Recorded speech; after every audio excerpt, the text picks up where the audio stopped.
Good evening, everybody. I welcome you to this episode number 3. Gandampalana, thank you very much for coming here. And episode number 3లో today ఈరోజు మనం తెలుసుకునేది Wanaparthy property గురించి. వనపర్తిలో ఇప్పుడున్న జనరేషన్కి తెలుస్తలేదో వనపర్తి ఫీల్డ్లో మనకు ప్రాపర్టీ ఉంది. Survey number 561A, 562A, 536, 564, 565, 566 and 567లో 26 ఎకరాల పొలం మనకు అక్కడ ఉంది. అందులో హాస్పిటల్ ఉంది, మిషన్ బంగ్లా ఉంది, చర్చ్ ఉంది, ఇవన్నీ ఉన్నాయి. అయితే 28/12/2020 ఐ థింక్ అది కరోనా టైం అనుకుంటా కదా. సో డిసెంబర్ 28 రోజు మీరు కలెక్టర్కి ఒక లెటర్ రాశారు. మీరు I think Michael Manohar uncle అనుకుంటా, మీ ఇద్దరు కలిసేసి కలెక్టర్కి ఒక లెటర్ రాశారు. అది దాని స్టోరీ ఏందో మాకు ఇప్పటివరకు అయితే వనపర్తి ఏదైనా ఇష్యూ ఉందనేది తెలియదు చాలా మందికి. ఆ స్టోరీ ఏందో ఒకసారి అన్నని అడిగి తెలుసుకుందాం. ఎందుకంటే కలెక్టర్ నుంచి చాలా మంచి రిప్లై వచ్చింది. In the sense not directly to the ADA committee but directing towards revenue divisional officer.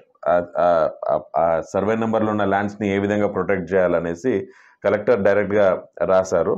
So దాని గురించి ఈరోజు స్టోరీ తెలుసుకుందాం. If you could brief us about that story. ఆ లెటర్ ఏం ఇవ్వాల్సి వచ్చింది, ఎందుకు ఇవ్వాల్సి వచ్చింది, ఆ స్టోరీ ఒకసారి చెప్తే బాగుంటుంది. మంచిది. Greetings to all Mennonites, shalom everyone. 2019 and 2020 corona time ఉన్నది. అయితే ఈ లెటర్ రాసింది 2020లో, ఎండ్ ఆఫ్ 2020 క్రిస్మస్ అయిన 3 days తర్వాత. 28 అంటే 3 days అవుతుంది క్రిస్మస్. అయితే ఫస్ట్ కరోనా ఎఫెక్ట్ తోటి ఉన్నది, తర్వాత క్రిస్మస్ సీజన్ ఉండే. ఈ రెండు ఉన్నప్పుడు కూడా Wanaparthy property almost 26 acres and odd ఉన్నది కదా. అది థర్డ్ పార్టీస్కి లాంగ్ టర్మ్లో లీజ్కి పోయే ప్రమాదం ఉండే. అది చాలా తక్కువ మందికి తెలుసు, వనపర్తిలో ఉన్న వాళ్ళకి కూడా తెలియదు అది. సో అటువంటి లాంగ్ టర్మ్ లీజ్ కి ఎవరు ఇవ్వదలుచుకున్నారు అంటే వేరే పార్టీ తరపున, ఎంబీపీఏ తరఫు నుంచి ఇవ్వడానికి. సో ఇది నేను డిస్ప్లే చేస్తాను, దాంట్లో లాస్ట్ పారాగ్రాఫ్ లో క్లియర్ గా ఉంటది. ఈ లెటర్ నా దగ్గర ఉంది, అంటే వ్యూవర్స్ కోసం నేను shall I read it? Last para ఒక్కటి చదువు, లేకపోతే ఐ థింక్ మనం డిస్ప్లేలో మీకు కనిపిస్తుంది, బట్ లాస్ట్ పేరా ఒక్కటి నేను చదువుతాను so that people can understand. We request you అని అంటే కలెక్టర్ ని అన్న వాళ్ళు రిక్వెస్ట్ చేసుకుంటూ రాయడం ఏంటంటే, we request you to initiate necessary action and not effect any mutations or illegal registration of lands belonging to MB church of India. Dr. P.B. Arnold and his authorized agents, namely P.A. John, Anuradha Margaret, M.D. Shalman, or other agents are trying to alienate the said church lands at Mission Compound, Vanaparthi, without any right or authority producing fabricated documents. ఈ fabricated డాక్యుమెంట్స్ని produce చేసుకుంటే ఇవి అమ్మడానికి try చేస్తూ ఉన్నారు. So ఇటువంటి mutations కానీ illegal registration of lands కానీ చేయకుండా ఉండడానికి అన్న వాళ్ళు లెటర్ ఇచ్చారు. ఐ థింక్ ఇది the gist of the letter అనుకుంటా. మొత్తం డీటెయిల్గా రాసినాము. అయితే లీగల్ ఇష్యూస్ అన్ని కూడా నేను యూజువల్లీ సోషల్ మీడియాలో అవాయిడ్ చేస్తున్నాము. ఆనెస్ట్లీ అది అవసరం కూడా లేదు. అయితే కాన్ఫరెన్స్ అందరం కలిసి అక్రాస్ ద టేబుల్ కూర్చున్నప్పుడు రైట్ రాంగ్ ఏందో తెలుసుకోవచ్చు, కొన్ని ఇంపార్టెంట్ ఇష్యూస్ మనం అక్కడ పెట్టవచ్చు. కానీ ఇది రిప్రజెంటేషన్ ఇచ్చినాం కాబట్టి I think we can do. దీని వెంబడి సపోర్టింగ్ ఎవిడెన్సెస్, డాక్యుమెంట్స్ అన్ని కూడా ప్రొడ్యూస్ చేసినాం కలెక్టర్కి. అవును, ఇప్పుడు అంటే సే ఫర్ ఎగ్జాంపుల్ అంటే మీరేమో మేము లెటర్ రాస్తే కలెక్టర్ రియాక్ట్ అయ్యండి అనేసి, కానీ ఒక కలెక్టర్ ఒక డిస్ట్రిక్ట్ మెజిస్ట్రేట్ అయినా ఇంటర్న్ అండ్ డిస్ట్రిక్ట్ కి హెడ్ కూడా అయినా ప్రభుత్వ రంగ సంస్థల నుంచి ఆయన చాలా పెద్ద, అటువంటి ఆయన రియాక్ట్ అయ్యి మీకు లెటర్ రిప్లై ఇచ్చేసి ఇది రాసిండు అని అంటే హౌ డిడ్ యూ పోజ్? అంటే నువ్వు ఇండివిజువల్ గా చేస్తే ఐ డోంట్ థింక్ సో అంత రెస్పాన్స్ ఉండకపోవచ్చు. ఎట్లా చేసిండ్రు అది? What kind of documents you have given? ఏంటంటే 28th of December మేము ప్రొడ్యూస్ చేసినాం కదా, చేస్తే 19th January 2021 డైరెక్షన్ ఇచ్చిండు కలెక్టర్. ఓకే, అంటే ఆల్మోస్ట్ 20 days తర్వాత. సో ఆ మధ్యలో జరిగిన ఎక్సర్సైజ్ అంతా కూడా నేను ఎక్కువ ఇప్పుడు ఎక్స్ప్లెయిన్ చేయనీకి లేదు, కానీ ఈ కాన్ఫరెన్స్లో ఉన్న ప్రాపర్టీస్, కాన్ఫరెన్స్లో ఉన్న సిస్టమ్ ఎట్లున్నది, ఎంబీపీఏ అంటే ఏంది అసలు వాళ్ళకి అర్థమయ్యేటట్టు. మన కాన్ఫరెన్స్లో సగం మందికి అర్థం కాదు అసలు ఇది. ఎంబీపీఏ సపరేట్ అనుకుంటారు, GC separate, churches separate, Bible college separate, అన్నీ అంతా వేరే అనుకుంటున్నారు. దిస్ ఈజ్ ఆల్ ఎట్లా ఉన్నది అనేది రూల్ పొజిషన్ అంతా కూడా చెప్పేసి ఎలినేట్ చేసే ప్రమాదం ఉన్నాక తర్వాత జరిగినాక ఎవరేం చేయలేరు. ఓకే. డ్యామేజ్ కంట్రోల్ చేయడం తప్ప ఏం ఉండదు. అవును. ఇప్పుడు మెడికల్ సెంటర్ని ప్రొటెక్ట్ చేయడానికనే ఎన్ని ఎఫర్ట్స్ పెట్టాల్సి వస్తుంది. అవును. ఎవరెవరు పెడుతుండ్రో ఏమేమి క్లెయిమ్ చేసుకుంటారో అది సపరేట్. కానీ ఒకసారి ఒక ఒక ఒక అగ్రిమెంట్ కానీ ఒక ఇంటరాక్షన్ ఒక ట్రాన్సాక్షన్ జరిగితే దాన్ని రివర్స్ చేయడం చాలా కష్టం అవుతుంది. ఓకే. అయినా ప్రొటెక్ట్ చేసి స్టాప్ చేయొచ్చు. సో ఇక్కడ కూడా ఇది చేతి దాటిపోయే పరిస్థితి వచ్చినప్పుడు యూజువల్గా ఎవరు వనపర్తి మీద ఫోకస్ లేదు. అవును. కాకపోతే వనపర్తిలో ఒకసారి ఇది ఇన్సిడెంట్ అయింది కదా, అప్పుడు చాలా ఫిలిం షూటింగ్. కాదు, ఫిలిం షూటింగ్ ఫస్ట్ టైం ఒకటి ముస్లిం మద్రాసా వాళ్ళకు రెంట్కి ఏదో ఇస్తే అప్పుడు పెద్ద ఎత్తున చేసి, సెకండ్ టైం రీసెంట్ ఇయర్స్ లోనే ఫిలిం షూటింగ్ ఏదో ఇస్తే ఐడల్స్ తీసుకొని వచ్చిండ్రు వాళ్ళు. అన్ని తీసుకొని వచ్చి ఆ బంగ్లాలో ఏదో పెట్టడానికి ట్రై చేస్తే మళ్ళీ అప్పుడు కూడా something that we have done. అయితే ఇప్పుడు మనకు ఉన్న ట్రాజడీ ఏంటంటే మిషన్ కాంపౌండ్ వనపర్తిలో ఉన్న బిల్డింగ్ చాలా మంచిగా ఉంది, అన్నిట్లలో బెస్ట్ వెల్ కెప్ట్ బిల్డింగ్ అది ఆల్మోస్ట్. ఓకే. దాన్ని కొంత మనం అందరం పూలప్ చేసుకుంటే దాన్ని ఫంక్షనల్ చేయొచ్చు. ఫంక్షనల్ అంటే building can be again used for better cause. అయినా కాన్ఫిడెన్స్ అంతా కూడా సరి చేసినప్పుడు అన్ని మిషన్ కాంపౌండ్స్ రివైవ్ చేయొచ్చు. వనపర్తిలో కూడా ఇప్పుడు కొంతమంది అక్కడ లోకల్గా చాలా వరకు దాన్ని ప్రొటెక్ట్ చేస్తున్నారు. We have to appreciate that. పేర్లు ఎందుకు చెప్పాలి కానీ తప్పకుండా అవుతుంది, ప్రొటెక్షన్ అవుతుంది. కానీ పేపర్ వర్క్ అయిపోయినాక ఎవరేం చేయలేరు. పేపర్ వర్క్ చేసుకున్నాక తర్వాత చేతులు మారుతాయి, పైసలు మారుతాయి, తర్వాత ట్రాన్సాక్షన్ అయిపోయినాక it is very tough to again stop it or take it back. Correct. ఈ వనపర్తి ఆ ప్రమాదం వచ్చేది తెలిసినందుక మేము ఇనిషియేటివ్ తీసుకున్నాం. ఇది చెప్తున్నా కదా, వనపర్తిలో ఉన్న లోకల్స్కి కూడా తెలియకపోవచ్చు చాలా తక్కువ మందికి. ఇది తెలిసినాక ఇక కరోనా టైంలో అయితే అసలు ఎవరి ఫోకస్ అంతా కూడా సర్వైవల్ మీద ఉంది, అసలు ఏం లేదు. అది క్రిస్మస్ అనే వరకు మనం ఉన్న దాంట్లో చేసుకోవడం అయింది. సో అప్పుడు చేసినాము. తర్వాత దీని ఎంబడే కలెక్టర్ కూడా ఎంబడే దేవుని దేవాల రెస్పాండ్ అయ్యాడు. ఐ థింక్ ముస్లిం కలెక్టర్ ఉండే అప్పుడు అక్కడ. ఎవరు? షేక్ యాస్మిన్ బాషా, అయితే IAS collector and district magistrate Wanaparthy. దేవుని దేవల్ల ఆయన he could really react fast. Immediate గా ఆర్డీఓకి డైరెక్షన్స్ ఇచ్చిండు, వెరిఫై చేసిండు డాక్యుమెంట్స్. ఇక్కడ నేను ఒక పాయింట్ చెప్తాను. ఇప్పుడు పొలిటికల్గా ఎవరు పడతారు పోతే ఏది పడితే చెప్తారు, చేస్తారు, పరిచయం చేయని సరే అనే పనులు అయితే అనుకుంటారు. కానీ కలెక్టర్ ఆఫీస్లో పేపర్లో వజన్ ఉండాలంటారు కదా, పేపర్లో జెన్యూనిటీ లేకపోతే పీపుల్ తీసి పక్కకు పడేస్తారు. Collector will not give a return directions about a particular thing if it is not genuine. ఇప్పుడు నేను ఒక పాయింట్ మన కాన్ఫరెన్స్లో చాలామంది అంటుండ్రు కదా, ఆడ కమిటీ లేదు, 6 నెలలే అంటుండ్రు కదా. ఈ తెలివి కలెక్టర్లకు లేదా? అది పెద్ద క్వశ్చన్. ఇప్పుడు హైకోర్టులో ఫైల్ చేస్తున్నాము. ఇప్పుడు పంజాబ్ నేషనల్ బ్యాంకులో 3 బ్యాంకులు ఉన్నాయి. సాయిరెడ్డి గ్రూప్ పెద్ద గ్రూప్, వాళ్ళకి అగేన్స్ట్ గా వేసి వాళ్ళ మీద ట్రాన్సాక్ట్ చేసిన సుప్రీం కోర్టు వరకు పోయింది కదా. సో ఇక్కడ లోయర్ కోర్టు నుంచి చూసుకుంటే కూడా first maintainability of the case చూస్తారు కదా. అసలు నీకేం అధికారం, నువ్వెవర్రా అనే పాయింట్ వస్తుంది కదా, లోకల్ స్టాండ్ అంటారు. ఈ పాయింట్ వచ్చినప్పుడు లోవర్ కోర్టులో చాలా పర్టికులర్. అయితే ఇప్పుడు మీ కేసు తీసుకుంటే జడ్చల లోకల్ కోర్టు, దాని తర్వాత లాస్ట్ ఇల్లీగల్ ఆక్షన్ అని వేసినప్పుడు హైకోర్టుకి పోయినాం. హైకోర్టులో స్టే కూడా తీసుకొచ్చినాం. మోర్ దెన్ 5 కేసెస్ ఫైల్ అయినాయి ఆల్ ప్రాపర్టీస్. అది దాని తర్వాత అదే జడ్చల కేసు సుప్రీం కోర్టుకి పోయినాం.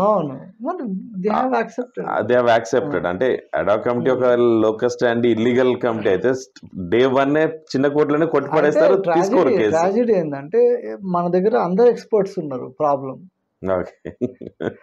ప్రతి ఒక్కరు ఎక్స్పర్ట్స్ ఉన్నారు, కానీ ఇంత ఎక్స్పర్టీస్ ఉంది, మరి వీళ్ళెందుకు ప్రాపర్టీస్ ఆపుతలేరు? అది పాయింట్.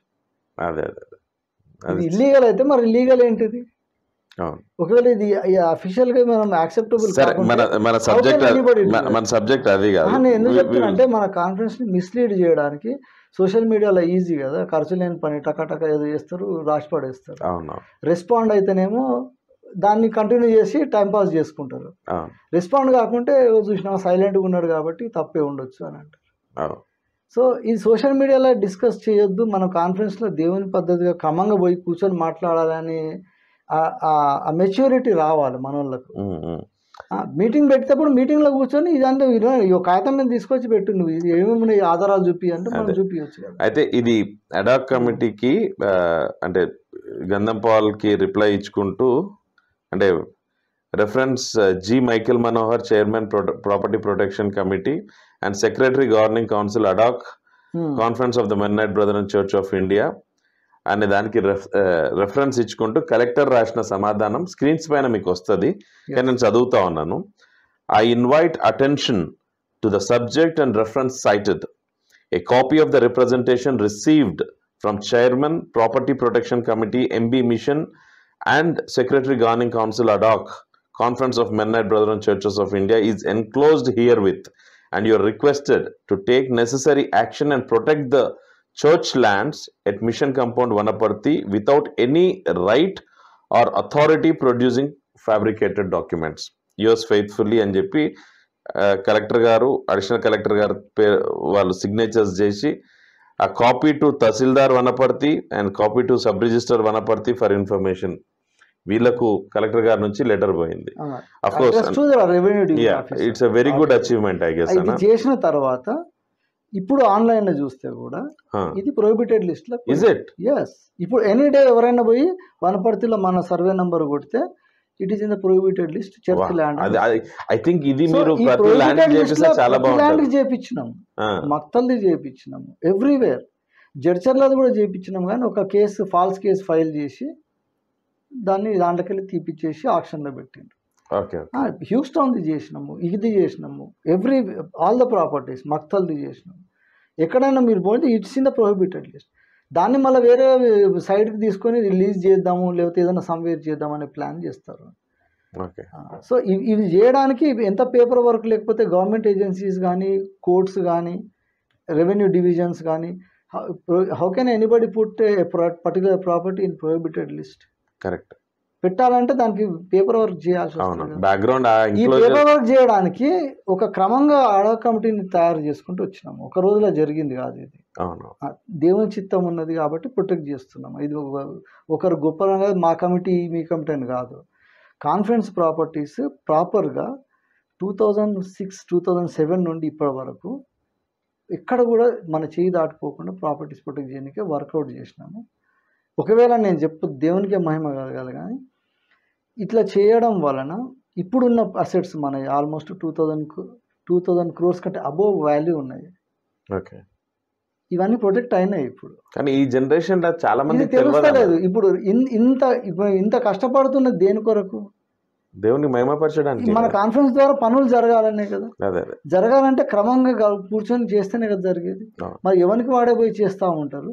ఇట్లా చేస్తే ఒకవేళ సరే మీరే చేస్తే మీరు ప్రొటెక్ట్ చేయడానికి బోర్డుని ముందు కంటే పోగలుగుతారా?